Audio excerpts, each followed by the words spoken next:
સુરતના કતાર ગામના ગજેરા સર્કલ પર હિટ એન્ડ રનની ઘટના સર્જાઈ છે। સ્કોડા કારે મહિલાને ટક્કર મારી છે। ઇજાગ્રસ્ત મહિલાને ખાનગી હોસ્પિટલમાં લઈ જવામાં આવી છે। આ સમગ્ર ઘટના સીસીટીવીમાં કેદ થઈ ગઈ। 108ના જણાવ્યા પ્રમાણે અકસ્માતનો ભોગ બનનાર મહિલાનું નામ ગીતાબહેન છે।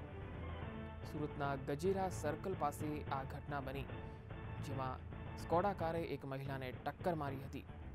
આ મહિલાનું નામ ગીતાબહેન હોવાનું 108ના કર્મચારીએ જણાવ્યું હતું। આ સીસીટીવી કેમેરામાં અકસ્માતની આ ઘટના આપ જોઈ શકો છો। એક મહિલાને ટક્કર મારીને સ્કોડા કાર ચાલક ત્યાંથી ફરાર થઈ ગયો હતો। જોકે બાદમાં 108ના કર્મચારીઓ દ્વારા આ મહિલાને સારવાર માટે લઈ જવામાં આવી।